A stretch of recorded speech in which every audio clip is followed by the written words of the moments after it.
Hello friends, this is our second lecture of Supreme Court. We are back with second lectures from Yashodi IAS Academy.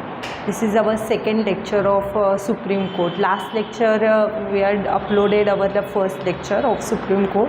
In first lecture we have basically discussed the things related to Supreme Court, like how Supreme Court will process and everything regarding the current affairs issue, everything. Okay.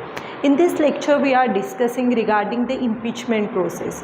What is basically the impeachment? Everything I will explain in that lecture. Okay. Before we start the lecture of Supreme Court, I had to give you some updates regarding the Supreme Court, last lecture's update. Okay. To first जो भी हमारा पहला वाला lecture हुआ है वो पहले refer कर लो, उसके बाद ये लेक्चर आप कंटिन्यूटी में देखते जाना है, ठीक है, क्योंकि वो जो फर्स्ट वाला लेक्चर है उसी पे ही सेकंड वाला लेक्चर डिपेंड है. दैट्स द रीज़न कि आप पहला लेक्चर देख के सेकंड लेक्चर से स्टार्ट कर सकते हो, ठीक है. पहले लेक्चर में जैसे मैंने आपके साथ डिस्कस किया था कि regarding the NGSC collegium system के बारे में पूरा ब्रीफ दिया था रिगार्डिंग सुप्रीम कोर्ट के केसेस. उसमें बेसिकली हमने डिस्कस किया था स्पेसिफिकली कि फर्स्ट जज केस, सेकंड जज केस, थर्ड जज केस, अभी की अपॉइंटमेंट प्रोसेस कैसे है, क्या हर्डल्स आ रहे हैं, एवरीथिंग डिस्कस किया था, ठीक है. तो अभी इस लेक्चर में हमको देखना है बेसिकली अभी करंट अफेयर्स में चल रहा था, बेसिकली कुछ दिन पहले इशू चल रहा था रिगार्डिंग इम्पीचमेंट प्रोसेस, ठीक है. तो वो दीपक मिश्रा के रिगार्डिंग वो जस्टिस हमारे जो थे उनके रिगार्डिंग एक केस न्यूज़ में आया था दीपक मिश्रा के. उन पे ये स्टार्ट नहीं हुआ था बेसिकली, बट जो स्टार्ट होने के पहले जो न्यूज़ आती है उसके रिगार्डिंग वो तब से ये न्यूज़ में था. अभी के टाइम में वो जब न्यूज़ में था तो हम प्रेडिक्ट कर सकते हैं कि इसके रिगार्डिंग भी क्वेश्चंस आ सकता है, because this is our static part. Okay, तो हमें वो पढ़ना ही है. बट मैं आपको बैकग्राउंड में थोड़ा बता देना चाहती हूँ कि दीपक मिश्रा का एक केस आया था, ठीक है. तब एक्चुअली क्या हुआ था कि 3-4 जजेस मीडिया में आकर बोले थे कि डेमोक्रेसी खतरे में है, ठीक है. तो तब से ये जो टॉपिक है वो बहुत न्यूज़ में चल रहा था कि एग्जैक्टली व्हाट हैपन, कि ये क्यों बोल रहे, क्योंकि उस टाइम क्या हो रहा था, उनके जजेस ने जो मीडिया में आकर जो वहाँ पे जजेस थे उन्होंने मीडिया में आकर बताया था कि जो है कि इशू ये था कि जो इम्पैक्ट पड़ने वाले केसेस है, लाइक कोई डिसीजन है, अयोध्या वाला डिसीजन, लाइक ये जो डिसीजन वाले जो इम्पैक्ट पड़ने वाले केसेस है वो जूनियर जजेस के पास जा रहे हैं, और जो मीन्स इतना हाई लेवल प्रोफाइल केसेस नहीं है वो सीनियर जजेस के पास जा रहे हैं. तो इस वजह से ये टॉपिक न्यूज़ में चल रहा था रिगार्डिंग इम्पीचमेंट प्रोसेस के रिगार्डिंग.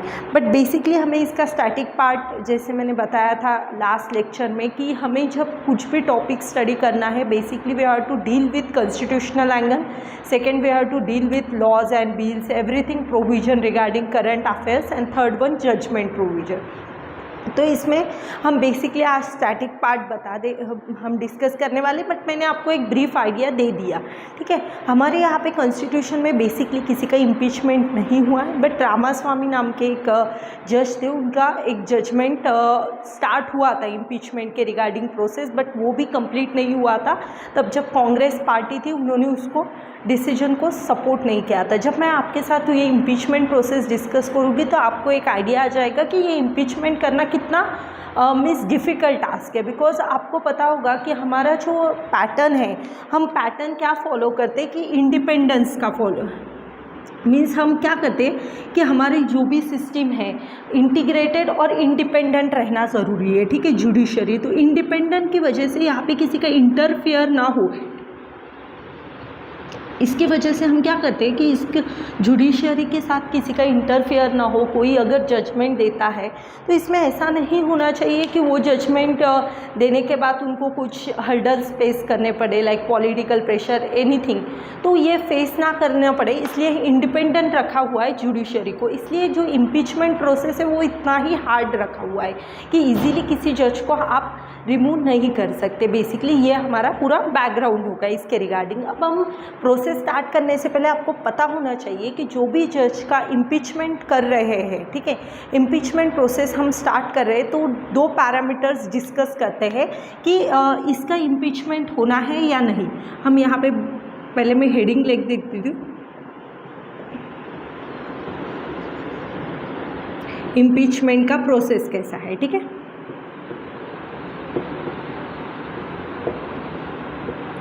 यस, तो इसमें बेसिकली 7 स्टेप्स दिए हुए हैं। 7 स्टेप्स के अकॉर्डिंग आपको 7 स्टेप्स देखना है, उसके अकॉर्डिंग आपको ये पैटर्न जो है एग्जैक्टली इम्पीचमेंट कैसे होता है वो आपको पता लग जाएगा। बट बेसिकली आप जब इम्पीचमेंट देख रहे हो तो आपको 2 पैरामीटर्स ध्यान में रखना ज़रूरी है। फर्स्ट पैरामीटर इज़ कि ये डिसाइड किया जाता है कि मिसबिहेवियर और इनकैपेसिटी हो, ठीक है। ये 2 पैरामीटर्स ध्यान में रखे जाते हैं।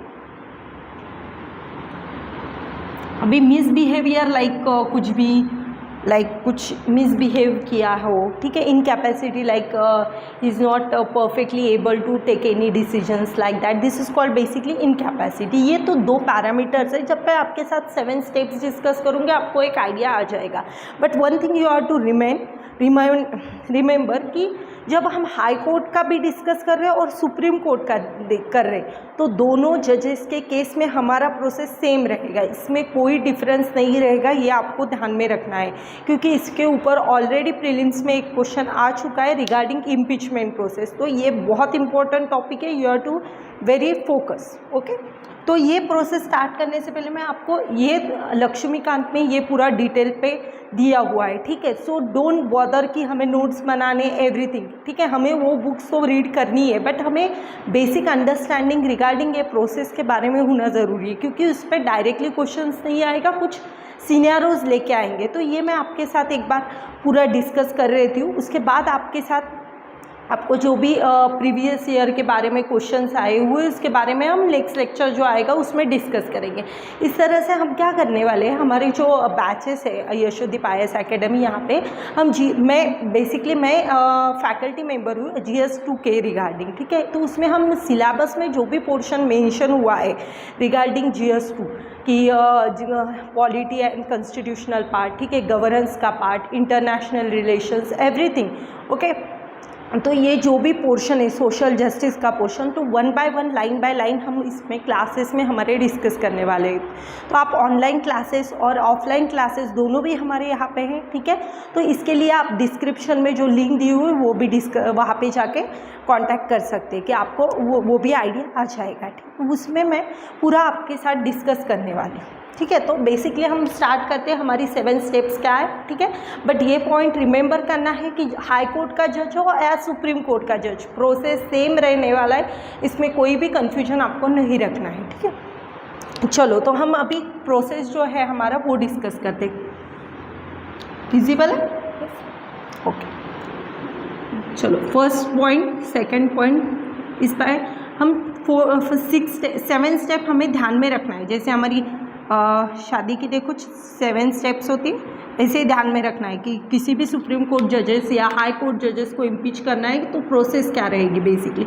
तो पहले प्रोसेस में आपको देखना है कि इसका इम्पीचमेंट करेगा, ठीक है। बेसिकली इम्पीचमेंट प्रोसेस स्टार्ट होगा, ठीक है। तो ये जो इम्पीचमेंट ये जज का करना है, ये प्रोसेस स्टार्ट होने के लिए भी कुछ प्रोसेस है, ठीक है। तो उसमें बेसिकली प्रेसिडेंट का अप्रूवल लगना ज़रूरी है कि प्रेसिडेंट बोलने के बाद ही ये प्रोसेस स्टार्ट होगा। तो इसमें क्या होता है कि लोकसभा एंड राज्यसभा मेंबर्स, ठीक है। तो अगर ये लोकसभा में पास हो रहा है तो 100 मेंबर्स एंड राज्यसभा में पास हो रहा है तो 15 मेंबर्स, ठीक है।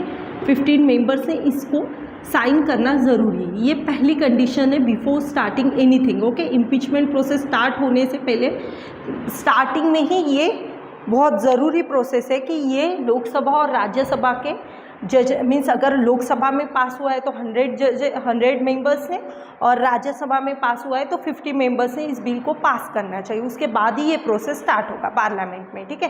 देन इसको पास करने के बाद की नेक्स्ट प्रोसेस क्या है कि अगर वो लोकसभा में पास हो रहा है तो स्पीकर और राज्यसभा में पास हो रहा है तो चेयरमैन, इसने इसको एडमिट करना ज़रूरी है कि यस कि इन्होंने अगर रिमूव कर दिया कि यस ये कुछ लीगल नहीं है, इन्होंने जो भी बताया मीन्स ये साइन करने के बाद अगर वो स्पीकर और चेयरमैन इसको रिजेक्ट करते हैं तो वो वही के वही रिजेक्ट हो जाएगा, उसमें कोई भी दोहराई नहीं आएगी, ठीक है। वो बिल आगे पास ही नहीं होगा इम्पीचमेंट के रिगार्डिंग। बट इन केस की स्पीकर एंड चेयरमैन ने उसको एडमिट कर लिया, इस प्रोसेस को स्टार्ट करने के आगे की प्रोसेस कर ली तो ये प्रोसेस आगे के लिए स्टार्ट हो जाएगा।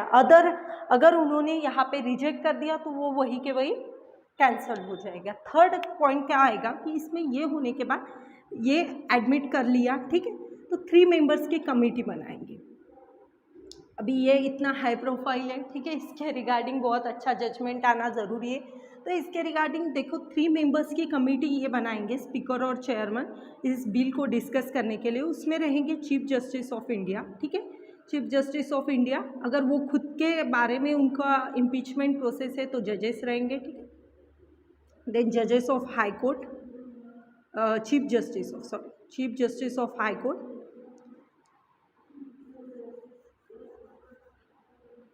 Yes, chief justice of high court, ये 3 मेंबर्स की कमेटी रहेंगी। कमेटी में कौन से मेंबर्स होंगे यहाँ पे मैंने मेंशन किया है, chief justice of high court and judicial जजेस। जो भी नेम सजेस्ट किया जाएगा वो जजेस वहाँ पे उस डिस्कशंस के लिए प्रेजेंट रहेंगे। जो भी प्रेसिडेंट रिकमेंड कर सकते हैं वो जजेस वहाँ पे हैं। इन्होंने अगर इस पैरामीटर पे ये 3 मेंबर्स की कमेटी जो बनाई हुई है, chief justice of India, otherwise जजेस, chief justice of high court और ज्यूडिशियल जजेस, उन्होंने अगर इस चीज़ को मिसबिहेवियर और इनकैपेसिटी, ये दो पैरामीटर्स अगर मीन्स यहाँ पे इनकैपेसिटी और मिसबिहेवियर, ये दोनों पैरामीटर से एक पैरामीटर और बोथ अगर वो कन्विक्ट पा गए तो वो केस आगे बढ़ेगा, ठीक है। अगर ये 2 पैरामीटर चेक करेंगे, मिसबिहेवियर और इनकैपेसिटी है या नहीं, ये 2 पैरामीटर चेक होने के बाद वो केस क्या होगा, उस केस को ये कमेटी क्या करेंगे, उसको डिसाइड करेंगी, ठीक है, कि ये 2 पैरामीटर जो है वो फुलफिल कर रहे हैं क्या, कि इसमें वो जो कन्विक्ट है क्या।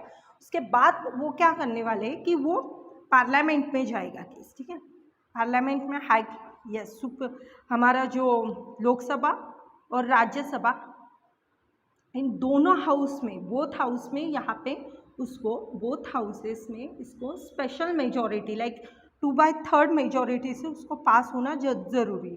2/3 majority we called it special majority. Special majority से पास होने के बाद वो केस क्या होगा, आगे बढ़ेगा, ठीक है। ये स्पेशल मेजॉरिटी से अगर पास हुआ, बोथ, ऐसा नहीं है कि आपको सिर्फ लोकसभा में ही पास करना है, you have to pass both Rajya Sabha and Lok Sabha, दोनों में ही उसको पास करना है। और ये पास होने के बाद आपका नेक्स्ट सेशन में जाएगा तो प्रेसिडेंट उसको, वो होने के बाद स्पेशल मेजॉरिटी से पास होने के बाद प्रेसिडेंट उसको रिमूवल डिक्लेयर कर देगा। इस तरह से हमारा पूरा प्रोसेस इस तरह से 7 स्टेप में चलने वाला है, ठीक है। तो टू रिमेंबर कि अगर एक ने राज्यसभा या लोकसभा की जो स्पेशल मेजॉरिटी मैंने अभी आपको बताई हुई है, तो ये बिल कौन सा भी बिल हो, स्पेशल मेजॉरिटी से जब हम देख रहे हैं तो वो पास होना बहुत डिफ़िकल्ट टास्क है, ठीक है।